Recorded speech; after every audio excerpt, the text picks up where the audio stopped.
अस्सलाम वालेकुम। SM news के साथ मैं हूं इश्तियाक अली। खबरों का सिलसिला बढ़ाते हुए खबर शामिल करते हैं कराची से। SHO थाना कैदाबाद अमीन खोसा की शख्सियत पर लगाए गए इल्जामात का मुआवला। कुछ अनासर SHO कैदाबाद अमीन खोसा के खिलाफ मजमूम प्रोपेगेंडा करके इनकी शख्सियत और काम को मसला करने की नाकाम कोशिश कर रहे हैं। इसी हवाले से मजीद तफसीलात जानते हैं ब्यूरो चीफ जुल्फकार अली से। जी जुल्फकार, बताइएगा क्या तफसीलात है आपके पास? जी बिल्कुल, ज़राए का कहना है कि SHO अमीन खोसा से पहले थाना कैदाबाद की हदूद में रोज़ाना की बुनियाद पर क्राइम हो रहे थे। मंशियात फरोशी आम थी, ज़मीनों पर कब्जा आम था।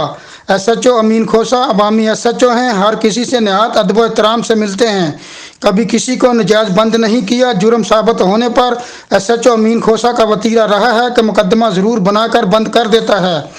मैं आपको ये बताता चलूँ कि सिफारिश और रिश्वत का दूर दूर तक भी वास्ता नहीं।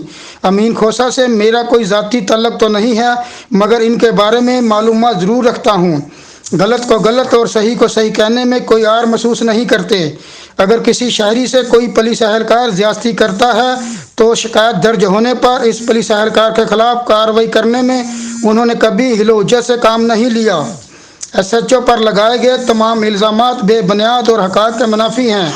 एक ऐसे SHO को तनकीद का निशाना बनाया जा रहा है जिसने अपने इलाके में क्राइम को ख़त्म करने के लिए दिन रात एक कर दिए।